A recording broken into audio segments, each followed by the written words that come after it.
Let's talk supply chain. Hello, everyone, and welcome back to Let's Talk Supply Chain. We have a really exciting show for you today, all about IoT technology that is helping to reshape the intermodal freight ecosystem. But before we do that, I have a question for you. The global IoT powered logistics market was valued at $44.6 billion in 2022.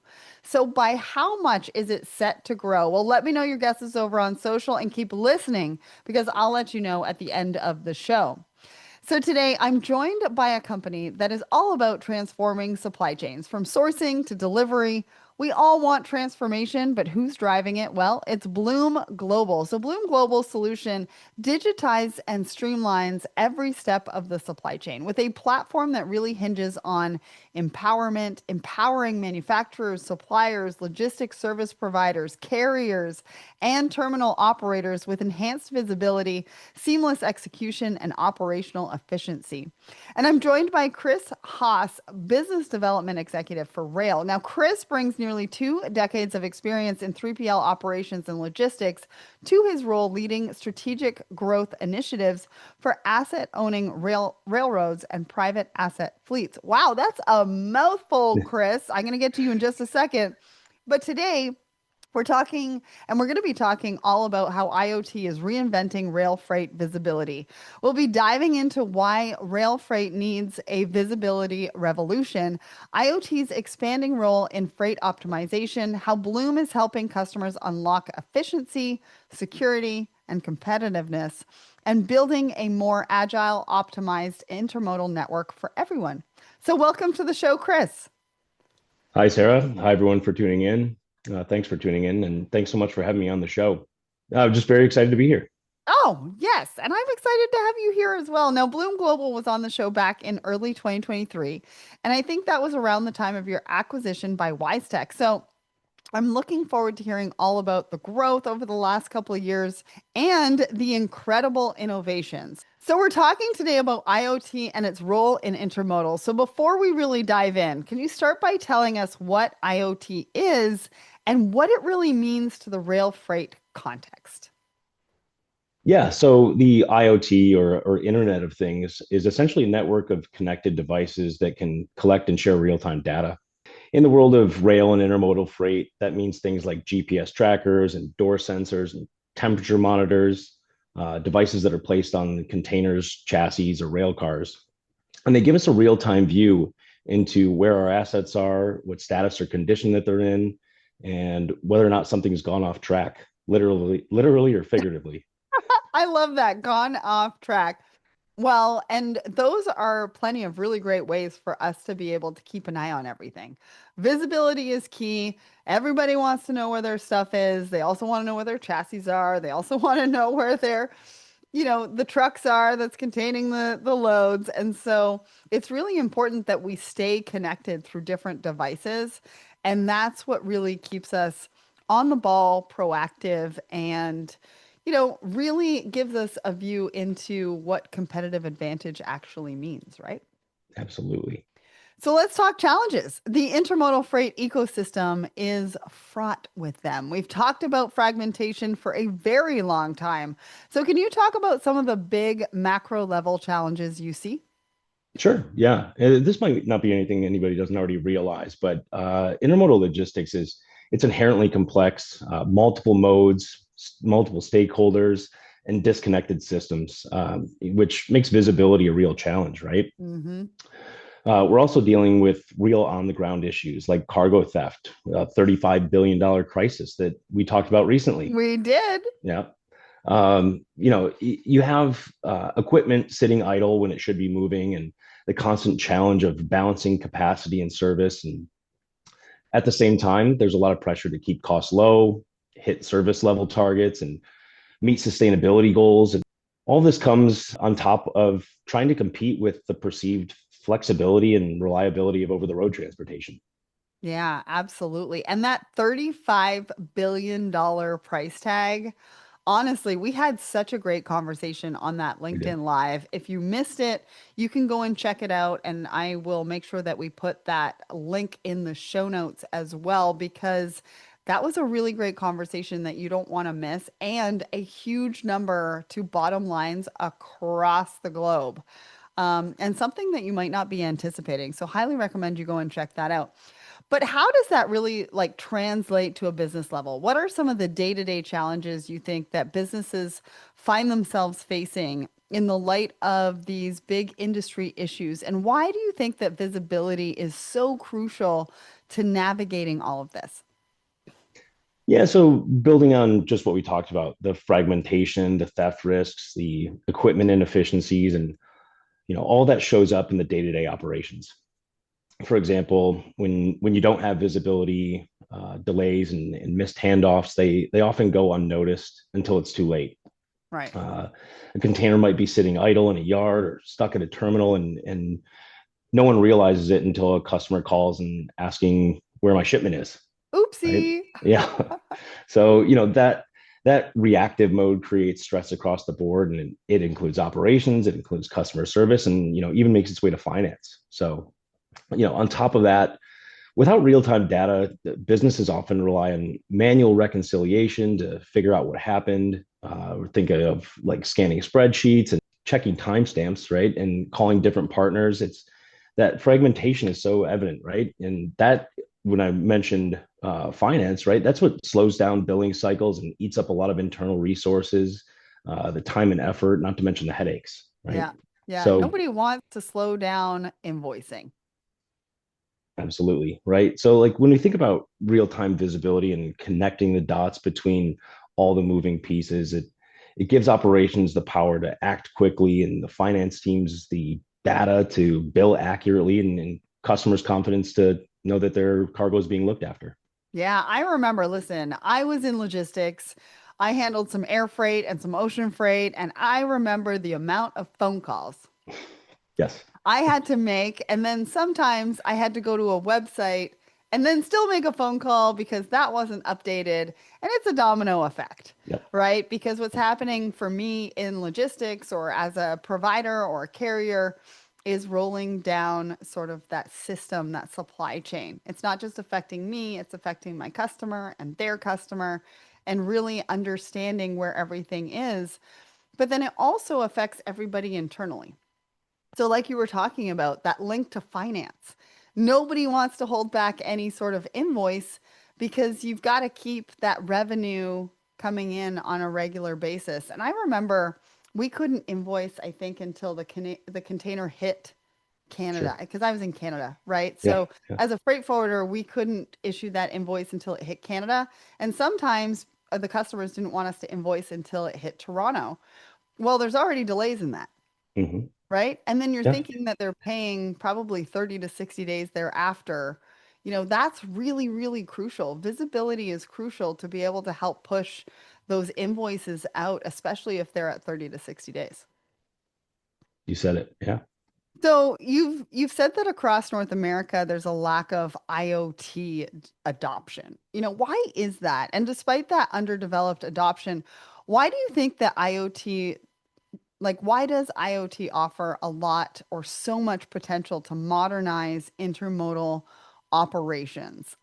I sort of think about technology as a whole. Is it because that it's overwhelming? Is it because there's lots of choice out there? Is it because tech stacks are so large? Like, talk to me about that. Yeah. I think it's, some of that and all of that and everything in between, right? It's true that adoption across North America, especially in the intermodal space, in a lot of ways, has been slower than you might expect. And I think a lot of that comes down to history.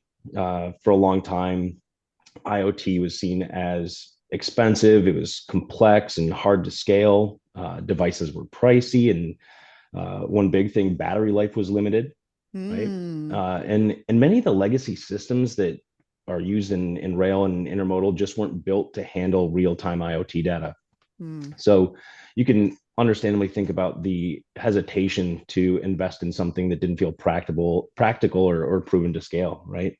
Yeah. But I think it's changing fast. Technology has evolved. The sensors are more affordable. They last longer. They're They're not easier as to. big. I don't know. You're Yes, when you yes, talk I about remember some this, old I ones. go Yes. back to like Oh the yeah. brick cell phones. Yes. Yeah. Yeah. And I'm Yeah. thinking how like big and clunky those things were. Did you ever have one? Did you use one? Yes, I did. Yes. Okay, because I I don't used want to one admit too. to. Yeah. Yeah. I don't mean to date ourselves, but Yeah. I used Right. one too, and they were like big clunky, like your hand was out here, and Yes. and so I think about the IoT devices as what they were big and clunky, sort of like those cell phones and how they've Hmm. evolved over the years. And so just to put it into perspective for the audience, that's where we're at. They've evolved. Yeah. Yeah. And you mentioned potential. It's massive, right? If you take geofencing alone, for example, if a container leaves a rail yard when it shouldn't, or gets stuck in a facility for too long, or those are times where you can know that in real time and be able to act on it. Or condition monitoring. If we take a bit of a different thought around things and think of reefer assets, right? Hmm. Reefer's temperature starts to drift, or if you think of a situation where a door opens unexpectedly in mid-transit, we can detect those sort of things instantly. And that's critical for cargo integrity, and especially when it comes to high value or perishable goods.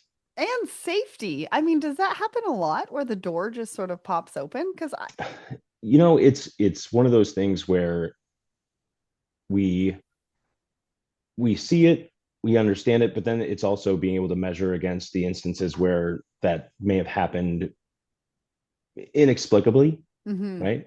But there's so much more to it too than just the door open, door Oh close, yeah, right? no, no, no, I'm And totally sure. yeah, yeah, and sometimes people get stuck on that or the idea of that. And while it is important, there's so many other things to consider that IoT can understanding when a container is loaded or empty is a Hmm. big deal, and knowing that in real time, right? But Yeah. that's kind of where it gets down into like asset utilization. How quickly are you able? What's the velocity of these assets on the street, right? Hmm. And with the better location and status data, companies can go as far as to reduce empty moves or reposition containers more effectively, like I mentioned, get more turns out of a container or a chassis. And that's direct hit to their bottom line in a good way, Well, and I think right? from a cargo theft perspective, like I was talking about safety earlier, when that door pops open, it might be Mm-hmm. in transit and there's product that's on that truck that could potentially fall out. Sure. I think about it being stationary and I think about that door popping open and then potential for cargo theft. And like we talked about that being a $35 billion industry, that is what you want to prevent. Like that is what you really want to have visibility into, right? Yeah, yeah. And then And even in cases of recognizing the hotspots where theft, and we had talked about this, right? Where recognizing where theft can be more evident in certain mhm. places, and being able to build infrastructure around that, or take a different approach than what there is today, which is finding out it happened potentially days after, Yeah. Yeah, right? nobody wants that because then Right. you're just reacting and really you're reacting and there's probably not much you can do at that Yeah. point, Yeah. right? Yeah. So So, let's yeah. talk about rail for a second because I know we've been talking about truck and that kind of stuff. How has IoT evolved in terms of enabling some of those actionable visibility for rail specifically? Yeah, yeah. And what I would say is it used to be just GPS, and you could really only roughly know where your asset was, and that was usually enough. And sometimes the latency on a GPS ping might be not desirable. It wasn't necessarily real time with some of those early generation GPS and IoT devices. But now that we have smart geofencing and sensors that alert us to when those doors open or close, and temperature and humidity monitoring for sensitive cargo, predictive alerts to spot potential risks early. uh, we've gone from where's my stuff to here's what's happening, Mm. why, and what to do next. So it's exciting transformation. I love that. We've gone from where's my stuff to let's answer all the rest of your questions. Let's stop, focusing on that one question and start answering the rest that's really going to drive everything forward. Do you think you could give us some examples of the different types of use cases for IoT intermodal freight and what the impacts could be? Yeah, yeah, absolutely. Like I mentioned before, IoT delivers a huge value through things like geofencing, the condition monitoring, improved asset utilization. Those are some of the key use cases that help build the case for broader adoption. But beyond that, IoT opens the door to some powerful capabilities that go even deeper. One of the big ones is exception management. If a container misses a scheduled interchange or there's an unexpected delay at a terminal, IoT can flag that in real time. That means operations teams don't have to wait for somebody to report a problem. They can act more immediately, and that makes a huge difference in the ability to have a service recovery. Then there's predictive side of things, analyzing historical IoT data across lanes or assets or terminals, and be able to start to spot patterns like consistent delays or certain corridors with frequent issues, or within specific equipment types, right? Mhm. So that sort of insight lets businesses course correct before the issue turns into a systemic problem. Yeah. Well, and I like the fact that you said exceptions management. I mean, that's really essentially where we should be with technology at the moment. If you're doing anything more than that, you really need to look into what you're using and who you're working with, I think, right? I would say so, yes. And so from what you were just talking about, it looks like IoT is really sort of a win-win for all stakeholders, right? Shippers, railroads, IMCs. Can you talk about how IoT is delivering tangible benefits across that entire supply chain? What does it look for those folks? Yeah, it's a win for everyone, really. The shippers get peace of mind. They know what's happening and when, and that helps them deliver better service to their customers. IMCs benefit from better asset control and the lower per diem charges, more accurate billing, like we talked about earlier. Railroads get improved visibility to where their equipment is and how it's being used, which helps with their planning and compliance. And everyone is working from the same real time data. So it creates shared accountability that drives Mhm. better outcomes across the board. Yes, that shared data. We need more collaboration. Collaboration is the future of business, and we need more of that. And that comes down to really being able to share that data, share that visibility so that everybody wins. I love that you said that. Now, when I was doing some research for this particular conversation, I found out that Bloom processes 1.3 million IoT events per day, like not even a week or a month, 1.3 million events a day. Now, that's an incredible number. What tools do you provide to manage those events, and what do some of those events kind of look like? Yeah. It's a big number, 1.3 million events a day. And I think it can sound overwhelming at first, but the key is not just collecting the data, it's making it usable.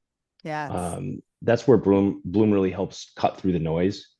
Uh, think of your intermodal network like a massive rail yard with hundreds of trains, containers, and chassis constantly on the move. Now imagine if every single movement, door swing and stop, or those kind of things, what if they triggered an alert, right? It'd be like standing in a control tower with every light blinking red, right? It's total Yes. chaos. Yeah, Yeah, I think right. about So that hockey light, the red hockey light. yeah, I feel like yeah. it would go on all the Well, time and it would never yeah, stop. the horns and everything, right? Yeah. But imagine if every single move and door swing, we look at this like, where Bloom comes in is, we have a rule-based engine. It's like, having a yard master who only radios when something really matters, right? Mhm. Within that terminal, that figurative terminal that we talked about, right? So when a container leaves a specific terminal after business hours, or when a door opens outside of a geofence delivery zone, uh, businesses can configure the platform to notify them only to those scenarios that are specific to their use cases. So, think of, speaking of geofences, we make it easy to create virtual boundaries around any location, whether that's a terminal or a yard or warehouse or customer site. So once those are set in place and those business rules are applied, Bloom can automatically track the asset, when it enters or exits, right? And not only that, but log the gate in and gate out events without manual scans and check-ins. So it's a great way to automate process and improve efficiency. So you don't really have to think about whether it's there. You just have to, like, if it triggers for you and, oh, I should probably go and check if that one's in the yard, the information's already there. You no longer have to think twice about whether that information has been inputted into the system. Yeah. Yeah. And I It, think about that in my past where, you're running check calls and things like that. And did the driver arrive? Right. yeah. Not only that, but having the manual entry into an execution platform or a TMS, somebody has to be there to do that. And with IoT, that doesn't have to be the case. Right. That's so fascinating. So, how do you then help your customers manage all of that data, deliver the visibility, and help them scale and have flexibility? Because I think that's really the key right now. And that's what a lot of supply chain professionals, leaders are looking for is to partner with somebody that can not only help manage all of that data, but then know and trust that you are there for their scalability and also have some flexibility with that. Yeah, yeah, it's a great question. I think one of the biggest advantages that we as Bloom bring to the table is our deep intermodal DNA. Mm, Bloom's been in the rail tech space for over 30 years.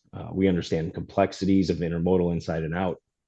And we're not just a technology provider. We've grown up in this industry.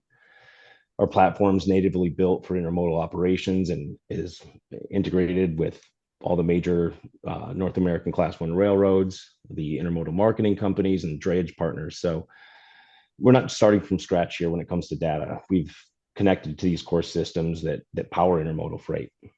mm, And where IoT comes in to all of this, it's really exciting, right? All these players, the railroads, the IMCs, the drayage partners, when they're working off a shared set of data, the entire ecosystem becomes more predictable and reliable. yeah. Yeah. And I think that's what everybody wants is like I was talking about before, they want to trust that the data's there. They no longer want to have to second guess that that data is in the system when they go and look for it if they need it. Yeah, yeah. I mean, when you could think of this across really any of the players in it, for IMCs, for example, think about better container turns and that reduced per diem and improved service, and railroads reduced dwell, right? Hmm. That's always a major conversation we're having. But also some things that you might not think of in the day to day outside of the railroad, but improved yard flow, Yeah. fewer drivers coming into the facility because you can better manage the equipment on the street, know Hmm. what status that's in. Yeah. And I think it probably makes it easier to plan. Now, Absolutely. do you have a case study that you can Yeah. bring to life for us around those multimodal applications? Yeah. Yeah. Definitely. One of the IMCs we work with closely is a major player in the intermodal space, and they've been a really good example of how IoT can make a real difference on the ground.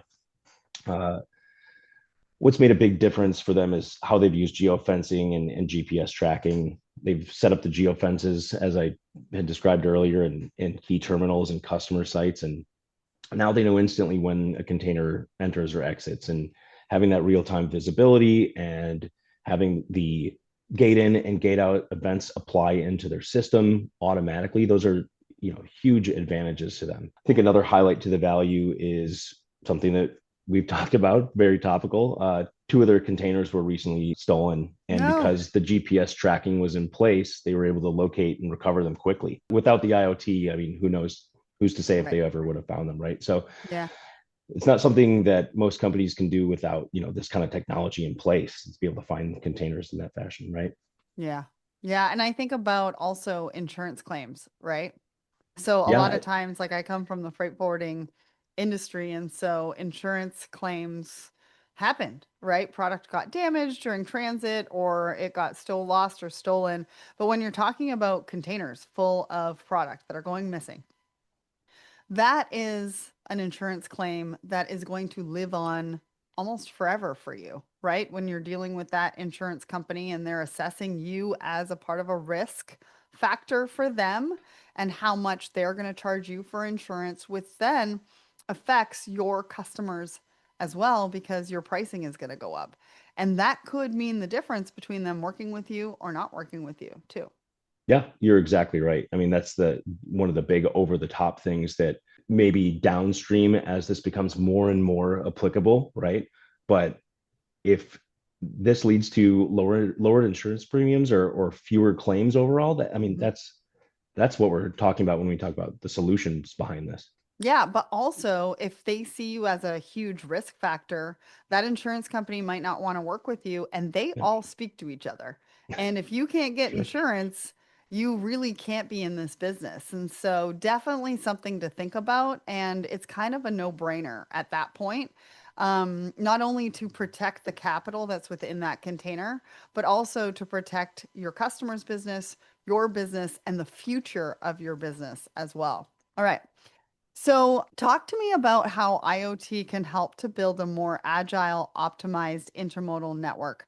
Like, what's the impact of that for the industry? I just talked about it from an insurance perspective, but I'm sure there's a lot more things that we're not considering that can impact the industry as a whole. Yeah, I think that's really the heart of it, right? When we talk about building an agile, optimized intermodal network, we're really talking about removing the guesswork and replacing it with real-time intelligence. Nobody Uh, wants to be guessing anymore. No right, more gut checks. right. The intermodal ecosystem is under a lot of pressure, rising costs, tighter service expectations, and then you've got railroads, IMC, drayage partners, terminal operators, and all operating with limited or delayed information. The system ends up being reactive rather than proactive. And in IoT changes that, right? It creates shared single source of truth. Everyone from dispatchers to planners and customer service teams can work off the same real time data. Mhm. Uh, Faster handoffs, better planning, fewer delays. Echoing what we said again earlier, easier to share accountability and coordinate actions. What's the next step, right? To optimize the flows together, not in silos. Solutions, no longer the blame game. I think the Yes. blame game has been in logistics and freight forwarding and all of that for way too long. And so, if you're still in the cycle of the blame game with anybody within your ecosystem and supply chain, something needs to change because with technology and IoT and all of this kind of stuff, you shouldn't be doing that anymore. Everybody should be coming to the table with solutions, right? Agreed. Yeah, yeah, yeah. So we're halfway through 2025. What's to come for Bloom? Are there any IoT innovations we should be looking out for? I mean, spill the tea for me, Chris. Yeah, there's a lot we're excited about, and we're really just getting started when it comes to what IoT can unlock, not just for visibility, but really for smarter decision making across the board. One area where we're doubling down is on sensor expansion, integrating with a wider range of devices, things like temperature monitors, tire pressure sensors, environmental sensors, capturing more meaningful data at the edges. So we're leaning into analytics and predictive intelligence. It's not just about knowing where something is, it's about understanding patterns and where theft risks are higher, where bottlenecks are building up, and identifying where we can take action before something goes wrong. So that's a big part of how we're helping customers to move from reactive to truly proactive. Yeah, and And just taking action. yeah, I yeah, think the more that each stakeholder takes action towards being proactive is better for the industry as a whole and for those customers that we all serve. And I think the other thing that you said around sharing data is hugely important when it comes to visibility. We have to stop keeping the cards so close to our chest, and we need to be able to collaborate, share that data for the best of everybody, and so that it's a win-win scenario, right? yeah. Reduce those silos, like I mentioned. Yeah, Yeah. absolutely. So the industry has struggled with fragmentation for a long time. So to hear you talk about how IoT tools can benefit stakeholders at every level and drive that real change that I just mentioned for the industry as a whole is really very exciting, right? If we can really operate as a synchronized, data-driven network, the opportunities I feel are endless. So, did you have a guess at today's big question? Well, at the top of the show, I asked you the global IoT powered logistics market was valued at 44.6 billion in 2022. So, by how much is it set to grow? Chris, do you know this answer before I let them know? I can't even take a guess. Okay, because I know I was putting you on the spot. Well, Yeah.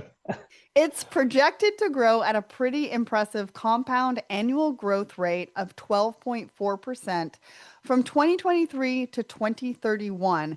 And that means it's going to reach a huge $125.9 billion by the end of 2031. So the business case for IoT and logistics is clear. The market figures really do back up the business case for IoT. So if you're not looking at IoT, definitely look at IoT. And if you're looking for a partner to help you shift from passive tracking to action and active decision making, unlocking efficiency, security, competitive advantage across your intermodal freight, head over to bloomglobal.com to learn more. And don't forget to subscribe, rate, and review the show. Check out more content from the best and the brightest over at letstalksupplychain.com. A huge thanks to the team Blume Global for making this episode happen. And Chris, thank you so much for joining me on the show and sharing all these great insights with us today. Thank you, Sarah. It was a pleasure.